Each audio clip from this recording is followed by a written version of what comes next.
इस तलवार में आपको स्वागत करता हूँ फिर से और एक नई वीडियो में। और आज मैं आपको बताऊंगा अब्राहम और अबीमेलेक के बारे में।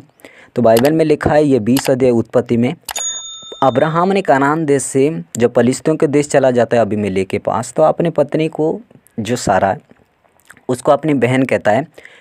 तो अबीमेलेक ने सारे को बुलाता है। उसी रात में परमेश्वर दर्शन देकर कहता, चलिए उस समय क्या हुआ था राजा के साथ मैं आपको पढ़ के देता हूँ कि सांझ के समय राजा ने अपने सिंहासन पर बैठा था और उसको भारी नींद आई और वो गद्दी पर पड़ा रहा और भोर तक सोता रहा। और उसने सपने में देखा कि यहोवा का एक दूत हाथ में नंगी तलवार लिए हुए उसके पास आया है और वह दूत अबीमेलेक के ऊपर खड़ा होकर उसे तलवार से मार डालना चाहता है। दूत, मैंने तेरा कौन सा पाप किया है कि तू अपनी तलवार से मुझे घात करने आया है। ये कुछ समय हुआ था जब सारा को अबीमेलेक के पास लिया गया था और अबीमेलेक ने उसे शादी किया था। उसके बाद परमेश्वर ने उस रात को यानी उस सांझ को अबीमेलेक के साथ ये सपने में ये घटना घटता है। स्वर्गदूत ने अबीमेलेक को उत्तर देकर कहा, देख तू उस स्त्री के कारण मरा है जिसे तू कल रात उसके घर में ले आया था, इसलिए अब उस पुरुष को उसका अधिकार लौटा दे। यानी उसने उसकी पत्नी को उसको लौटा दे। कौन कहता है? दूत कहता है। और यदि तू उसे ना लौटाए तो जान रख कि तू और तेरा सब कुछ निश्चय मर जाएगा। और उस रात पलिश्तियों के देश में बड़ा हाहाकार मच गया और उस देश के निवासियों हाथ में नंगी तलवार लिए हुए एक पुरुष को खड़ा देखा और उसने उस देश के निवासियों को तलवार से घात किया। हाँ, वह उन्हें मारता रहा और यहोवा के दूत ने उसी रात पलिश्तियों के सारे देश को जीत लिया। और उस रात और अगले दिन सवेरे बड़ा कोलाहल मच गया और सबकी कोंखें और उनकी सब संतानें बंद हो गई थी। और इब्राहिम की पत्नी सारा जिसे अबीमेलेक ने ले लिया था, उसके कारण यहोवा की शक्ति उन पर हुई। बिहान में यानी तड़के में अबीमेलेक ने घबराता हुआ बड़ा घबराया उठा और उसकी कर्मचारियों को बुलाकर अपना सपना उनको बताया और लोग बहुत डर गए। उस दिन और एक भी घटना हुआ था। उस रात को हाथ में नंगी तलवार लिए हुए एक बड़ा पुरुष खड़ा होकर उन देश के निवासियों को तलवार से घात किया। हाँ, वो उन्हें मारता रहा। मतलब इतना दंड देने के लिए यहोवा ने अपने दूत को भेजा था। पलिश्तियों को जीत लिया, यानी लिखा है कि उसको पलिश्तियों को जीत लिया। और अगले दिन सवेरे वो कोलाहल मच गया। तो उस दिन क्या करते हैं कि जब ये घटना होती है तब और राजा के कर्मचारियों ने बीच से खड़े होकर एक पुरुष ने राजा को उत्तर दिया, हे प्रभु राजा, इस स्त्री को इसका पति फेर दे क्योंकि वह इसकी पति है। क्योंकि मिस्र के राजा के समय ऐसा ही हुआ जब वह पुरुष मिस्र में आया। जब अब्राहम ने मिस्र देश में चला गया था तो वहाँ भी सारा को अपने बहन कहता था। तो उस समय भी परमेश्वर ने फिरौन जब शादी किया था सारा के संग, तो उसको भी बड़े बड़े दंड दिया था। तो मिस्र देश के राजा फिरौन को भी ऐसा किया। तो इसीलिए अब हे प्रभु, यानी उसके जो कर्मचारी है वो कहता है, इसलिए अब हे प्रभु राजा, ये जान ले कि कल रात सारे देश में क्या हुआ था, क्योंकि वहाँ बड़ा ही संकट और अत्यंत पीड़ा और विलाप का माहौल था। और हम जानते हैं कि जो स्त्री तूने ब्याह ली थी उसी के कारण हुआ है।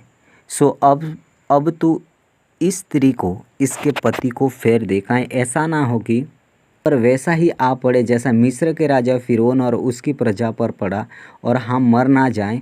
और अबीमेलेक ने फुर्ती से बुलाकर सारा को बुलाया और वह उसके सामने गई और उसने इब्राहिम को बुलवाया और वह अपने सामने आया। अबीमेलेक ने उनसे कहा, तुमने ये क्या काम किया है कि तुम अपने भाई बहन हो और मैंने उसको स्त्री के साथ ब्याह लिया। इब्राहिम ने कहा, मैंने तो सोचा कि अपनी पत्नी के कारण मुझे मार डाला जाए। और अबीमेलेक ने भेड़ बकरी गाय बैल और दास दासियाँ और चांदी के 1000 टुकड़े ले कर इब्राहिम को दिए और सारा को भी उसके पास फेर दिया। और अबीमेलेक ने इब्राहिम से कहा, सुनी, ये सारा देश तेरे सामने है, जहाँ जहाँ तू चाहे वहीं रहा।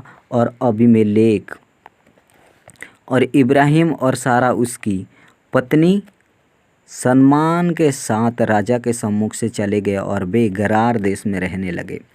और पलिश्तियों के देश के सब रहने वाले और राजा के कर्मचारी उस विपत्ति के कारण जो स्वर्गदूत ने उस रात को और पलिश्तियों के देश के सब रहने वाले और राजा के कर्मचारी उस विपत्ति के कारण जो स्वर्गदूत ने सारा के कारण सारी रात उन पर डाली थी, अब तक पीड़ित थे।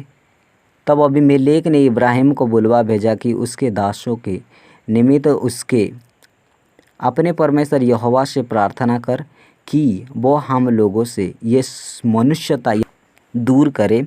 तब इब्राहिम ने अबीमेलेक और उसकी प्रजा के लिए प्रार्थना की और यहोवा ने इब्राहिम की प्रार्थना सुनी और उसने अबीमेलेक और उसकी सारी प्रजा को चंगा किया। यानी जब सारा को और अब्राहम को ये अबीमेलेक ने भेज दिया, फिर भी परमेश्वर ने उन पर दंड डाली थी उस रात एक दूत को भेजकर, और सारे स्त्री की कोख बंद हो गई थी। और जब इब्राहिम को बुलाया गया कि इसी के कारण हुआ है, तो इब्राहिम को बुलाकर उन्हें कहा कि तू प्रार्थना कर, क्योंकि स्वर्गदूत ने उन्हें कहा था। और इब्राहिम जब प्रार्थना किया और इब्राहिम का प्रार्थना परमेश्वर ने सुना। के बाद क्या हुआ कि और पलिश्तियों के देश के गरार में इब्राहिम के रहने के 1 वर्ष और 4 महीने के अंत में परमेश्वर ने सारा की सुधि ली। यानी जब अबीमेलेक से गरार देश में चला जाता है, अबीमेलेक से दूर होकर यानी उस देश में चले जाते हैं, तो उसके बाद 1 वर्ष 4 महीने के बाद परमेश्वर ने सारा की कोख को खोलता है, यानी शुद्धि लेता है और इब्राहिम से गर्भवती होता है और एक पुत्र उत्पन्न होता है और उसका नाम उसने इसहाक रखता है, जो सारा से उत्पन्न हुआ था। और इब्राहिम ने अपने पुत्र इसहाक को 8वां दिन खतना किया। आपको मालूम है कि परमेश्वर ने इब्राहिम को आज्ञा दी थी कि उसके बाद अपने वंश से ऐसा ही किया जाए। और जब उनके इसहाक का जन्म हुआ तब इब्राहिम के 100 और सारा के 90 वर्ष की थी। ओके। और लड़का बड़ा हुआ और उसका दूध छुड़ाया गया। और इसहाक के दूध छुड़ाने के दिन इब्राहिम ने बड़ी जेबनार की यानी भोज की, और सेम और येबेर और देश के सब बड़े बड़े लोग और पलिश्तियों के राजा अबीमेलेक और उसके कर्मचारी और उसके सेनापति पिकोल उस वर्ष में खाने पीने और आनंद करने के लिए आए। यानी उस भोज में अबीमेलेक राजा भी आया था। तो वही था जो उस रात में यानी अबीमेलेक को दूत सपने में लड़ता है और उसके बाद उनकी गांव के साथ लड़ता है दूत और उनको विपत्ति डालता है। और जब इब्राहिम उनको प्रेयर करता है और वो चंगे हो जाते हैं और इब्राहिम वहाँ से गरार देश में चला जाता है और उसके बाद परमेश्वर ने सारा की कोख खोल देता है। तो मेरा उम्मीद है कि आप कुछ सीखे होंगे। मैं अगले वीडियो में आपको बताऊंगा कि फ़िरौन के साथ कैसा हुआ था। आमीन।